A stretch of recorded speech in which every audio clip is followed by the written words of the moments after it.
Inshuti zanjye nitwa Dr Gasangwa Patrick Vandi, umuganga ukurikirana indwara z'ababyeyi ndetse n'abana muri rusange.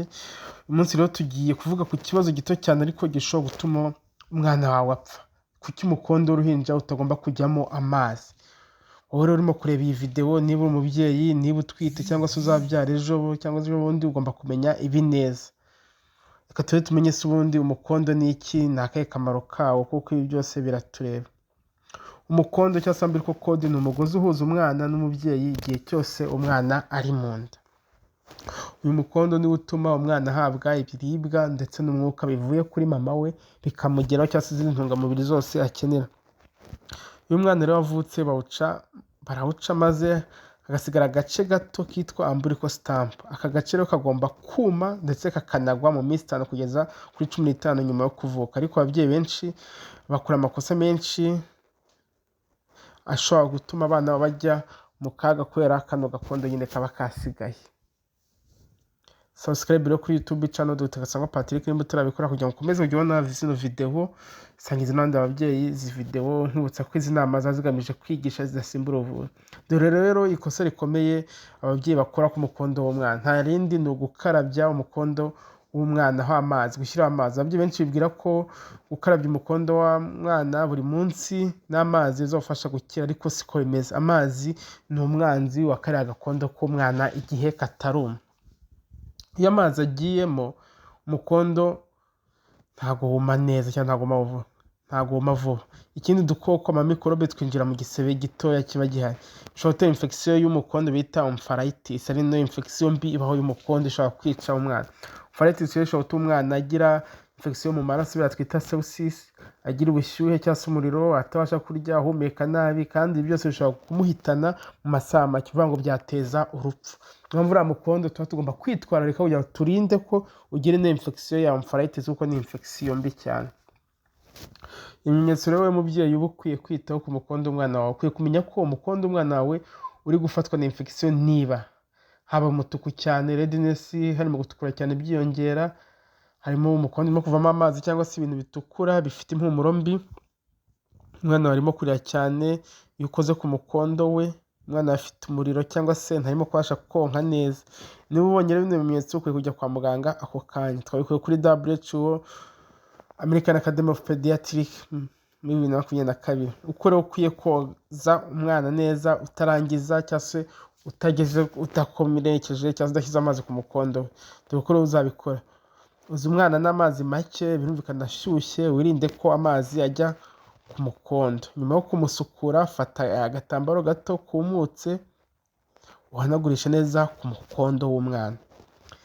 Ntugashyireho amavuta cyangwa se ibindi birungo ku mukondo w'umwana, nta cyemerewe gusiga nk'uko WHO ibivuga. Iyo wabaye umwanda, koresha isabune yoroheje n'amazi make, hanyuma uhanagure neza. Ariko humuke. Uhumutse ntago uzasiga hatohagiye, kuko iriya ni nk'inyama iba yasigaye, birumvikana ukira mu buryo bwo kuma ukahunguka. Umuryango w'abibumbye WHO, World Health Organization, is recommending dry cold care.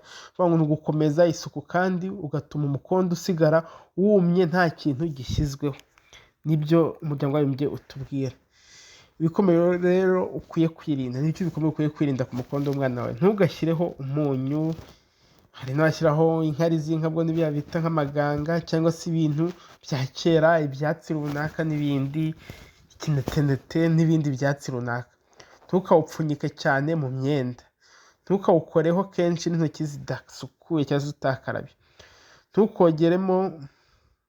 Ntukongeremo umwana muri bathtub kugeza umukondo wumye, cyangwa se ntukamwoze kuri uwo mukondo kugeza wumye. Nicyo gikwiye, uko umukondo rero ukira neza. Iyo umukondo wumye neza, umukondo ugwa mu minsi 5 kugera kuri 15 nyuma yo kuvuka, hasigara akantu gatoya gahita gakira gahoro gahoro. Iyo wabonetse impumuro mbi cyangwa amaraso menshi, ni ikibazo gikomeye, ngwino kwa muganga bagufashe, cyangwa se ivuriro rikwegereye nyine birumvikana bagubufasha. Nkutsa kuri YouTube channel Dr Gasangwa Patrick, kana subscribe niba utarabikora, ariko sangiza n'andi izi video, ni byiza kureba video kugeza irangiye. Inama rero twabagira: isuku niyo dufite nk'intwaro ya mbere. Umwana wawe afite ubuzima bw'agaciro, wirinde gukina n'umukondo we. Niba uri umubyeyi mushya, ugomba kwiga ibi ukiri gutegura kubyara. Sangiza abandi babyeyi iyi video nabo, kugira ngo ubumenyi bukomeze kugenda bubageraho, kuko ni ingenzi kuri buri Inshuti zanjye nitwa Dr Gasangwa Patrick Vandi, umuganga ukurikirana indwara z'ababyeyi ndetse n'abana muri rusange. Uyu munsi rero tugiye kuvuga ku kibazo gito cyane ariko gishobora gutuma umwana wawe apfa. Kuki umukondo w'uruhinja utagomba kujyamo amazi? Wowe rero urimo kureba iyi video, niba uri umubyeyi, niba utwite cyangwa se uzabyara ejo cyangwa ejo bundi, ugomba kumenya ibi neza. Reka tube tumenye se ubundi umukondo ni iki, ni akahe kamaro kawo, kuko ibi byose biratureba.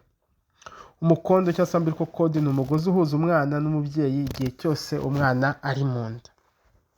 Uyu mukondo niwo utuma umwana ahabwa ibiribwa ndetse n'umwuka bivuye kuri mama we bikamugeraho, cyangwa se izindi ntungamubiri zose akenera. Iyo umwana rero wavutse barawuca maze hagasigara agace gato kitwa umbilical stump. Aka gace rero kagomba kuma ndetse kakanagwa mu minsi 5 kugeza kuri 15 nyuma yo kuvuka. Ariko ababyeyi benshi bakora amakosa menshi ashobora gutuma abana bajya mu kaga kubera kano gakondo nyine kaba kasigaye. Subscribe rero kuri YouTube channel Dr Gasangwa Patrick nimba utarabikora, kugira ngo ukomeze ujye ubona zino video, sangiza n'abandi ababyeyi izi video, nkibutsa ko izi nama zazigamije kwigisha zidasimbura ubuvuzi.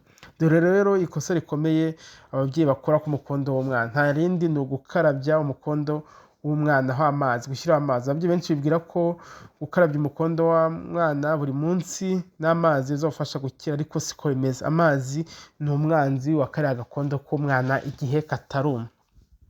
Iyo amazi agiyemo umukondo ntago wuma neza cyangwa ntago wuma vuba.